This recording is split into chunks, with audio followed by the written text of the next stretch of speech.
কয়েকদিন পর ছিল রথ। রথ উপলক্ষে কেতুপুরে কোনো রকম ধুমধাম হয় না। পদ্মার ওপারে আছে সোনাখালি গ্রাম। রথের উৎসব হয় সেখানেই। সোনাখালির জমিদারের ছোট একটি রথ বাহির হয়। সোনাখালি হইতে মোহনপুর অব্দি 10 মাইল লম্বা একটি উঁচু পথ আছে।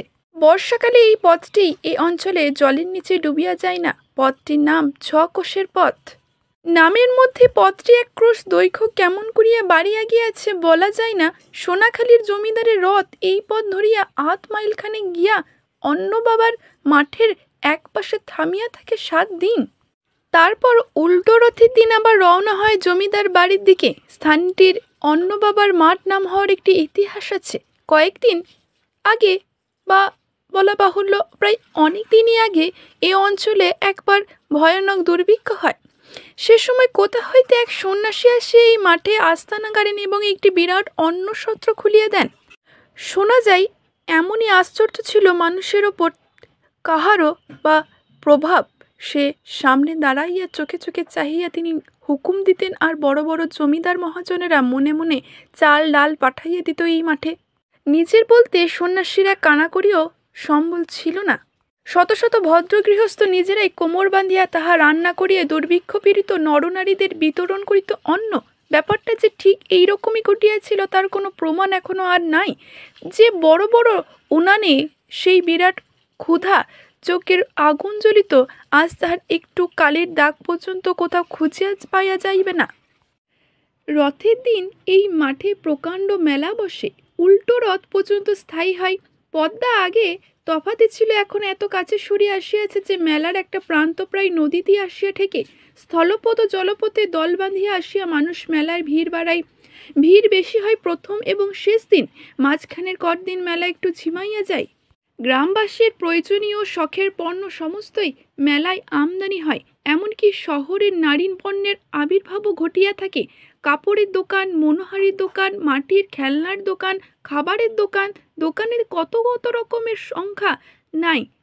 গরু ছাগল বিক্রি হয়। কাটালো আনারসের মেলার একটা দিক ছাড়াইয়া যায়। বড় বড় নৌকায় মালদেহ ও ত্রিহুতে আম আসে। মেয়েরা স্বাদ মিটাইয়া শাখা ও কাচের চুড়ি পরে। ছেলেদের কোমরে বাঁধিয়া দেয় নতুন ঘুনসি। কয়েকটি স্থানে গভর্নমেন্ট হইতে লাইসেন্সপ্রাপ্ত জুয়া খেলা চলে। মেলার একটি প্রধান অঙ্গ। সবচেয়ে বেশি ভিড় হয় বালা খেলার কাছে। রথের দিন সকাল হইতে গুড়ি গুড়ি বৃষ্টি নামিয়াছিল। বেলা গড়িয়া নিদ্রাতুর চোখ মিটমিট করিতে করিতে গণেশ কুবেরের বাড়ি আসিল। কুবের তখনও ঘুমাইতেছিল। গণেশ তাহাকে ডাকিয়া তুলিল, বলিল, চল কবির, নাটা ঠিক কইরা থুইয়া আহি। আমারে ডাইকো আজান খোরা নাই গিয়া বইয়া আছে। কুবের প্রকাণ্ড একটা হাই তুলিয়া বলিল, ব গনসা ব, অপেসি আমারে আর গনসারে দুগা মুড়ি দিবা গো। আলো কপি আমারে আনাই 1 ঘাট জল দিবা পারস। ঘরে মুড়ি ছিল না, কদাচিৎ থাকে। পিসে 4টি চিরা আর একটু গুড় দিয়া গেল। গুড় মুখে দিয়া শুকনো চিরা চিবাইতে চিবাইতে কুবের বলিল, খা গনসা, রথের বাদলা নামছে দেখছস? হ হ, চালাই ছন চাপান লাগে। রাইতে বাদলায় ঘরে জল পড়ছিল, দেখ কেনে। গণেশ চাহিয়া দেখিল জল পড়িয়া ঘরের একটা কোণ সত্যই ভিজিয়া গিয়াছে। জিহবা দিয়া সে একটা আফসোসের শব্দ করিল, বলিল, ইস, কোন দিয়া পড়াইছে তাই বাচন, না তো জিনিসপত্র সকল ভাইসা যাইত। চালাই চাপাইবি নাকি ছনাইচ? মেলায় গেলি তো সময় পাবি না। কুবের মাথা নাড়িয়া বলিল, ছন কই? নাই তো। ছিল যে ছন, ও গোপীর মায়ের বিছানায় পাইতা দিয়েছি। ব্যাপারটা বুঝিয়া গণেশ গম্ভীর মুখে সাই দিয়া বলিল, ভালো করছস, যা বাদলা। ধীরে ধীরে তারা চিরা চিবাইতে লাগিল। গণেশ যে তাগিদ লইয়া আসিয়াছিল সে যেন তাহারা ভুলিয়া গিয়াছে। খাওয়া বন্ধ করিল গণেশ আগে। বাড়ি হইতে সে ছুটি পান্তা খাইয়া আসিয়াছে। কুবের খাটটি উঁচু করিয়া মুখে ঢালিয়া সে জল খাইল। আরও ছুটি চিরা মুখে দিয়া বাকিগুলি কুবেরে দান করিবার দিল তাহার বড় ছেলেকে। বলিয়া না দিলে চিরাগুলি সে একাই খাইতে পারে সন্দেহ করিয়া বলিল, চণ্ডীরে ছোক দেশ লক্ষা আয়। লক্ষা মাথায় নাড়িয়া বলিল, উহ, ওয়ারে পিসি দিব, পিসির আর নাই, দে কয়লাম লক্ষা। কুবেরের 2 ছেলেই উলঙ্গ। বর্ষার ভাস্পা গুমটে খামিয়া তাহাদের শীর্ণ দেহ চকচক করিতেছে। পিতৃদত্ত প্রসাদের ভাগ বাটোয়ারা লইয়া ঘরের কোণে দুজনের একটা ছোটখাটো কলহ বাঁধিয়া গেল। কুবের আর চাহিয়াও দেখিল না। এই যে তাহার ঠিক উদাসীনতা তা বলা যায় না। মনে মনে তাহার একটি অস্পষ্ট উদ্দেশ্য বুঝিয়া আছে। শিক্ষা হোক, নিজের ভাগ বুঝিয়া লইতে শিখুক। দুদিন পরে জীবনযুদ্ধের সমস্ত জগতের সঙ্গে যখন তাহাদের লইয়া বাঁধিবে, তখন মধ্যস্থা করিতে আসবে কি? ঘটিটা তুলিয়া লইয়া ঘরের সামনে সংকীর্ণ দাওয়ায় উবু হইয়া বসিয়া কুবের উঠানে কুলকুচা করিল। গণেশের মতো ঘটি উঁচু করিয়া আলগোছে জল খাইয়া কলিকায় তামাক সাজিতে বসিল। পিসি দাওয়ার এক পাশে ইলিশ মাছের তেল ইলিশ মাছ ভাজিতেছে, অন্য পাশে মালার আঁতুর। নিচু দাওয়ার মাটি জল শুকিয়া অনেকখান বাঁশের অযোগ্য করিয়া দিয়াছে, তবু ওইখানেই ভিজা স্যাঁতস্যাঁতে বিছানায় নবজাত শিশুকে লইয়া মালা দিবারাত্রি যাপন করবে। উপায় কি? যে নোংরা মানুষের জন্মলাভের প্রক্রিয়া, বাড়িতে ঘর থাকিলেও বড় একটা ঘর অপবিত্র করিয়া ফেলা চলিত। দুখানা কুড়ে যার সম্বল, তার স্ত্রী আর কোথায় সন্তানকে জন্ম দিবে? ভদ্রলোকেরা উঠানে অস্থায়ী টিনের ঘর তুলিয়া দেয়, চৌকির ব্যবস্থা করে। যারা আরও বেশি ভদ্রলোক, তাদের থেকে শুকনো খটখটে স্থায়ী আঁতুর ঘর। কুবেরের তো সে ক্ষমতা নাই। তার যতখানি সাধ্য সে তা করিয়াছে। ভালো করিয়া বেড়া দিয়া বৃষ্টির খাট আটকাইয়া ঘর ছাইবার শনগুলি বিছানার তলে পাতিয়া দিয়াছে। দেবীগঞ্জ রেল কোম্পানির কয়লা চুরি করিয়া আগুনের ব্যবস্থা করিয়াছে। আর সে কি করিতে পারে? হঠাৎ 1 মিনিটেরও কম সময় ব্যাপিয়া ঝুমঝুম করিয়া জোরে বৃষ্টি হইয়া গেল। তারপর যেমন গুড়ি গুড়ি বৃষ্টি পড়িতেছিল তেমন পড়িতে লাগিল। গণেশ দরজার কাছে সরিয়া আসিয়া বলিল, যাবি না কুবির? কুবের বলিল, হলো যাই। আচ্ছা তুই ক দেখি গণেশ, হিরু চ্যাটার থাই গছা ছন চামু নাকি? দিব না? গণেশ বলিল, হিরু চ্যাটা ছন দিব? চ্যাটারে তুই চিনস না কুবির? কাইলেই কাণ্ড জানোস। বিহানে ঘরে ফিরে শুনু বউ কয় চাল বারণ তো। খাওয়াইটা কলা ভরাইত জায়গা ঘুমের লাইগা 2 চক্ষু আঁধার দাহে চাল বারণ তো। বউরে কইলাম হিরু চ্যাটার ঠাই দুগা চাল নিয়ে আইগা। দুপুরে গায়ে গিয়া কিনা আনুম। কলি না পিতার যাইবি কুবির? বউরে যাইটা ফিরাইয়া দিল, কয় কি বিশ্বু দরবার কজ্জ দেওন মানা। কুবের সবিস্ময়ে বলিল, তার নিজের যাইটা না, নিজের যাইটা বলিয়াই পিড়িত যেন বেশি কবির। খালি নিবাই পারে, দিবার পারে না। এই কথাগুলি বলিতে পারার মধ্যে গণেশের পক্ষে বিস্ময়কর বুদ্ধিমত্তার পরিচয় আছে। কুবের শিরসজ্জালয়ের সাই দিয়া বলিল, তা আমার ঘরে পায়ের ঠালি না কেন বউরে? গণেশ যেমন বোকা তেমনই সরল। সে বলিয়া উঠিল, তুই চাল পাবি কনে? এ কথায় অপমান বোধ করিয়া কুবের উঠিয়া রাগিয়া, চাল পাবো কনে? কেন আমরা ভাত খাই না? গরিব বইলা দুগাছা চাল কজ্জ না দেওয়ার মতো গরিব আমি না, তা যাই না তুস। কুবের রাগে ও গণেশ লজ্জায় খানিক্ষণ চুপ করিয়া রহিল। শেষে গণেশ আস্তে আস্তে বলিল, কোসা কল্যাণী গুবিদ্যা। মাঝে মাঝে কুবের রাগের সময় ভীরু গণেশ তাহাকে সম্মান করিয়া তুমি সম্বোধন করে। করুম না, গাও জ্বালাইয়া কথা কসনে, আজান খুড়া বইয়া আছে, ল যাই। কুবের উঠানে নামিয়া গেল। বৃষ্টিতে ভিজিয়া উঠানটা কাদা ও পিছল হইয়া গেছে। গৃহাঙ্গনের এই নোংরা পচা পাকের চেয়ে নদী তারের কাদা অনেক ভালো। সেই কাদায় হাঁটু পর্যন্ত ডুবিয়া গেলেও যেন এরকম অস্বস্তি বোধ হয় না। বাড়ির পাকে পায়ে হাজা হয়। পাক খাটিয়া যাহার জীবিকা অর্জন করিতে হয়, সেই পাকের সংস্পর্শে তাহারও পাক কুটকুট করে। আকস্মিক ক্রোধে কুবের ছেলে মানুষের মতো উঠানে একটা লাথি মারিল। পায়ের পাতার একটা পরিষ্কার ছাপ মাত্র উঠানে পড়িল, আর কিছু হইল না। আতুর হইতেই ক্ষীণ স্বরে মালা বলিল, আগো যাইও না, শুই না যাও। চালা দিয়া নি ঘরে জল পড়ছে, ছনগুলা লইয়া যাও। বিছানার তলে ছন দেওয়া না দেওয়া সমান। মালার মুখে এমন নিঃস্বার্থ উক্তি প্রায় শোনা যায় না। কুবেরের মুগ্ধ হওয়া উচিত ছিল, কিন্তু তার পরিবর্তে সে বিরক্ত হইয়া বলিল, কি আর সমান? ছন না পাইতা ভিজা ভিতে শোন যাই।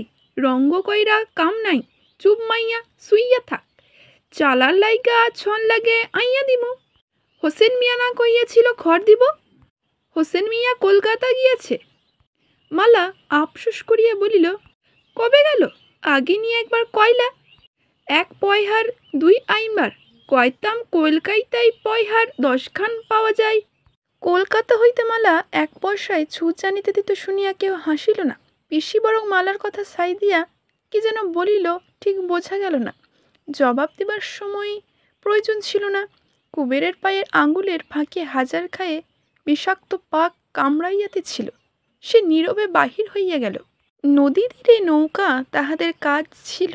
খাওয়া দাওয়ার পর নৌকা লইয়া তাহারা সোনাখালীর মেলায় যাইবে, সঙ্গে ছেলেমেয়েরা থাকিবে। কেতুপুর আশেপাশে গ্রাম হইতে এমন যাত্রীও পাওয়ার সম্ভাবনা আছে যাহারা ভাড়া দিয়া মেলায় যাইবে।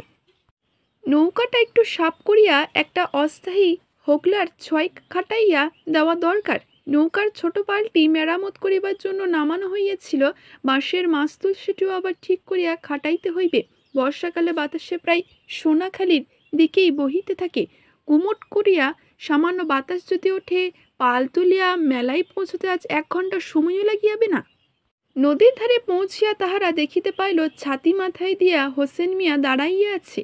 ঘর যাইবার জন্য হোসেনের কাছে বিনামূল্যে কিছু শন পাইবার সম্ভাবনা ছিল, তাহাতে দেখিয়া কুবেরের খুশি হওয়াই উচিত ছিল।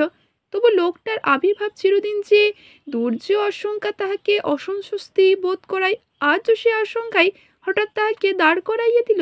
চুপি চুপি বলিল, হোসেন মিয়া রে গণেশ? তাই তো দেহি। একটু রহস্যময় লোক এই হোসেন মিয়া। বাড়ি তাহার নোয়াখালী অঞ্চলে। কয়েক বৎসর হইতে কেতুপুরে বাস করিতেছে। বয়স তাহার কত হইয়াছে চেহারা দেখিয়া অনুমান করা যায় না। পাকা চুলে যে কলপ দেয়, নুয়ে মেহেন্দি রং লাগায়, কানে আতর মাখানো তুলা গুজিয়া রাখে। প্রথম যখন সে কেতুপুরে আসিয়াছিল, পরনে ছিল একটা ছেঁড়া লুঙ্গি, মাথায় এক ঝাঁক রুক্ষ চুল, ঘষা দিলে গায়ে খড়ি উঠত। জেলাপাড়া নিবাসী মুসলমান মাঝি জহরের বাড়িতে সে আশ্রয় লইয়াছিল, জহরের নৌকায় বৈঠা বাহিত। আজ সে তাহার বেটে খাটো তৈল চিক্কণ শরীরটি আজানুলম্বিত পাতলা পাঞ্জাবিতে ঢাকিয়া রাখে, নিজের পানশিতে পদ্মায় পাড়ি দেয়। জমি জায়গা কিনিয়া ঘর বাড়ি তুলিয়া পরম সুখে সে দিন কাটাইতে থাকে। গত বছর নিকা করিয়া ঘরে আনিয়াছে 2 নম্বর স্ত্রীকে। এই সব সুখের ব্যবস্থা সে যে কি উপায় করিয়াছে গ্রামের লোক ঠিক অনুমান করিতে পারে না। নিত্য নতুন উপায়ে সে অর্থ উপার্জন করে। নৌকা লইয়া হয়তো সে পদ্মায় মাছ ধরিতে গেল সে সত্যই, কারণ যাওয়াটা সকলে দেখিতে পাইল, কিন্তু পদ্মার কোনখানে সে মাছ ধরিল, মাছ বিক্রয় বা করিল কোন বন্দরে, কারো তাহা চোখে পড়িল না। তাহারা নৌকার মাঝিতে জিজ্ঞাসা করিয়া একটা গল্প শোনা গেল যে বন্দরে তাহারা মাছ বিক্রয় করিয়াছে, সেখানে নৌকায় যাতায়াত করিতে নাকি 7-8 দিন সময় লাগে। তারপর কয়েকদিন হয়তো হোসেন গ্রামেই বসিয়া থাকে, একেবারে কিছুই করে না। হঠাৎ একদিন সে উধাও হইয়া যায়। 15 দিন 1 মাস আর তাহার দেখা মেলে না। আবির্ভাব তাহার ঘটে কি তো হঠাৎ করেই, কিছুদিন পরে 200 গরু ছাগল চালান হইয়া যায় কলিকাতায়। বড় অমায়িক ব্যবহার এই হোসেনের। লালচে রঙের দাড়ি ফাঁকে সব সময় সে মিষ্টি করিয়া হাসে। যে শত্রু যে তাহার ক্ষতি করে, শাস্তি সে তাহাকে নির্মমভাবেই দেয়, কিন্তু তাহাকে কেহ কোনোদিন রাগ করিতে দেখাইয়াছে বলিয়া স্মরণ করিতে পারে না। ধনী দরিদ্র ভদ্র অভদ্রের পার্থক্য তার কাছে নাই। সকলের সঙ্গে তার সমান মৃদু ও মিঠা কথা। মাঝে মাঝে এখনও সে জেলে পাড়ায় যাতায়াত করে, ভাঙা কুঠিরের দাওয়ায় ছেঁড়া চাটাইও বসিয়া দা কাটা কড়া তামাক টানে। সকলে চারিদিকে ঘিরিয়া বসিলে তার মুখ আনন্দে উজ্জ্বল হইয়া ওঠে। এইসব উদ্ধত উলঙ্গ নোংরা মানুষগুলির মধ্যে বুকে যেন তাহার ভালোবাসা আছে। উপরে উঠিয়া গিয়াও ইহাদের আকর্ষণে নিজের যে যেন টানিয়া নিচে নামাইয়া আনে। না, মনে মনে ইহা বিশ্বাস করে না জেলেপাড়ার কেহই জীবনের যুদ্ধজয় পরাজয়ের একেবারে মিলন সীমান্তে তাহার বাস করে। মিত্র তাহাদের কেহ নাই। তবে বিশ্বাস অবিশ্বাসের জন্য কিছু আসিয়া যায় না। হোসেন মিয়া হাসি মুখে একেবারে বাড়ির ভিতরে গিয়া জাকিয়া বসিয়া তাহার গোপন গভীর ও দুর্জয়ী মতলব হাসিলের আয়োজন আরম্ভ করিলেও জেলেপাড়ার এমন কেহ নাই যে তাকে কিছু বলিতে পারে। বলিতে হয়তো পারে, বলে না শুধু এই জন্য যে বলা নিরর্থক, তাকে বলে কোনো লাভ হয় না। যা সে ঘটে সমস্ত স্বাভাবিক ও অস্বাভাবিক। অনর্থা করিবার জন্য বুক ঠুকিয়া তাড়াইলে তার কি লাভ হইবে?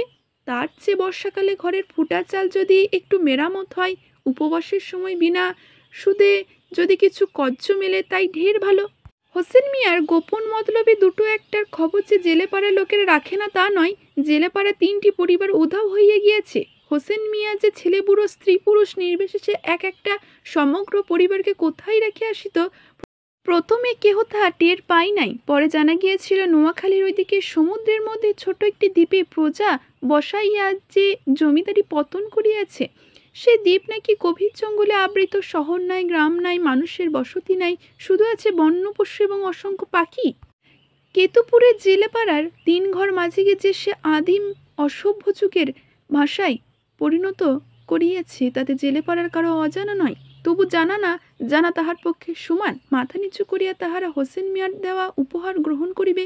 মানুষ্যবাসের অযোগ্য সেই দ্বীপকে জনপদে পরিণত করার আহ্বান আসিলে যতদিন পারে মাথা হিট করি অস্বীকার করিবে।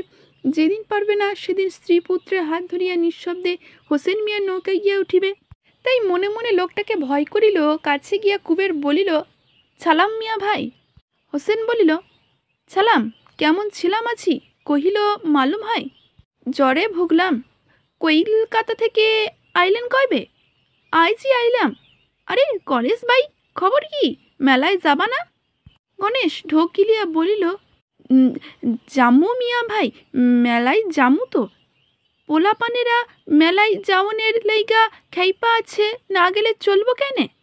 গুমটি দিচ্ছে, বাদাম চলবো না। সকাল সকাল রওনা দিবা? বদর কইও মাঝি, সাঁজের আগে ফিরে আইও। অসমান ভালো দেখি না। শুই না আলাম আজিকারের মাঝে খবর ঝড় হইবার পারে। কুবের আকাশের দিকে নদীর দিকে চাহিল। পাতলা কুয়াশার মতো মেঘ আকাশে ভরিয়া আছে।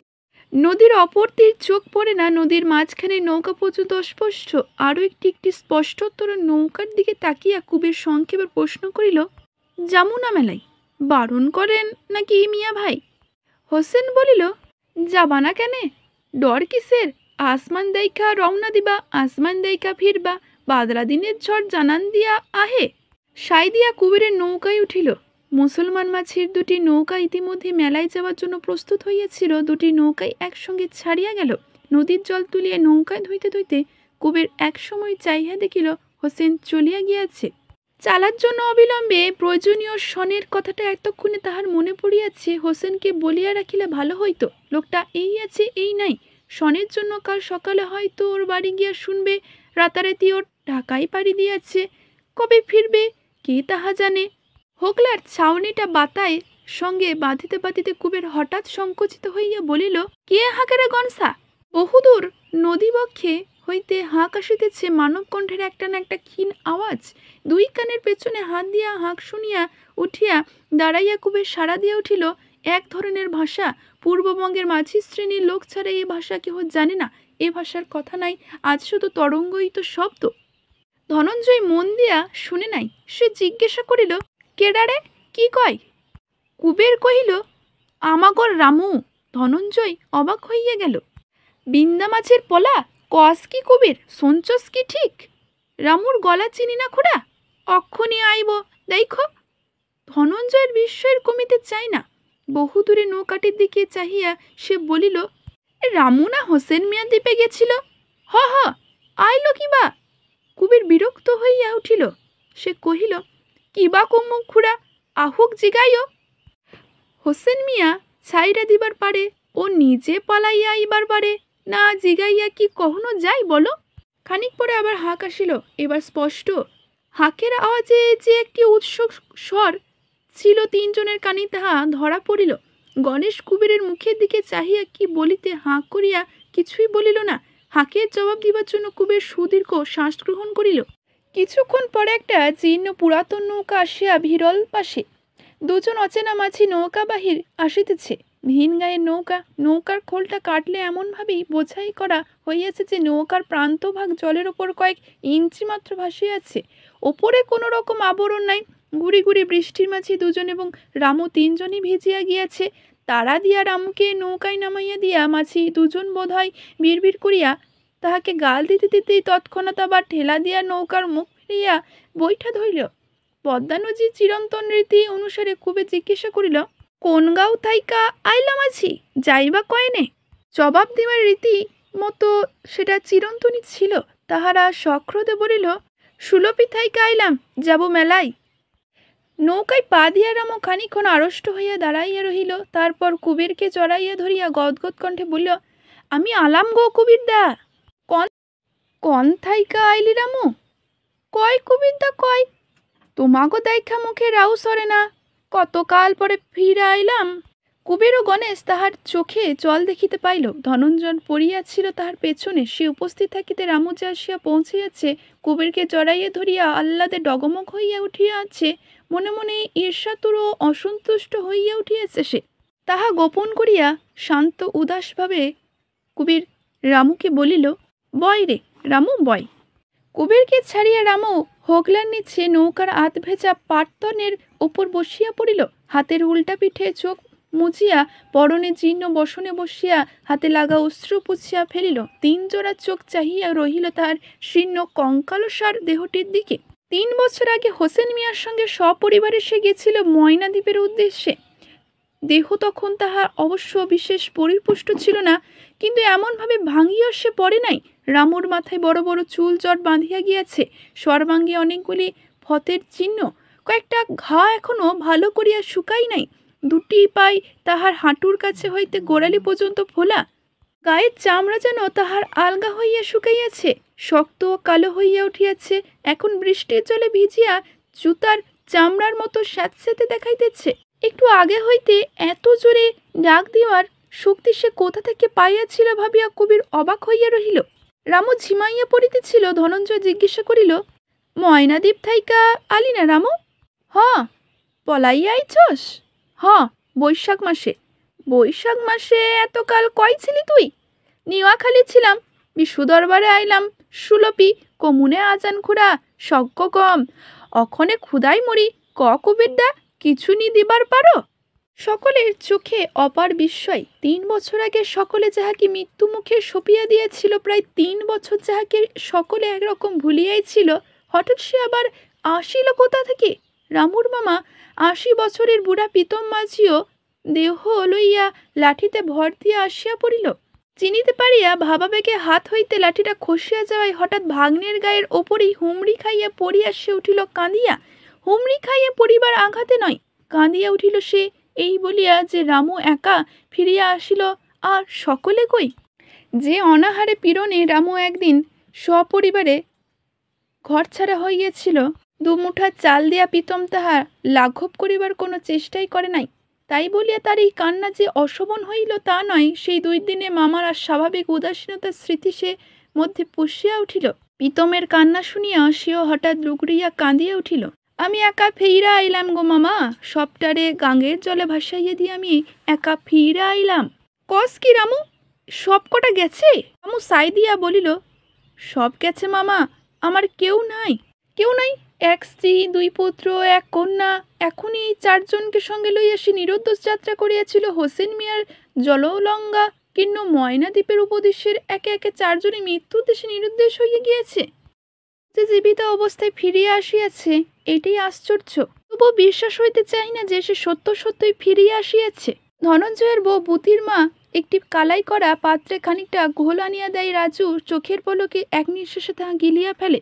পিতিম শিহরিয়া জিজ্ঞাসা করে, ময়না দ্বীপে বাঘ সিংহী আছে না রামু? আছে না? বাঘ সিংহীতে বোঝায়? বাঘ সিংহী? বাঘ সিংহীর নামে ডরাইলা কি নাই ময়না দ্বীপে কও? সাপ যাচ্ছে এক একটা আস্তা মাইন্সের গিলা খায়। রাইতে সমুদ্রের কুমির ডাঙ্গায় উঠাইসা মাইন্সেরে টাইনা নিয়ে যায়।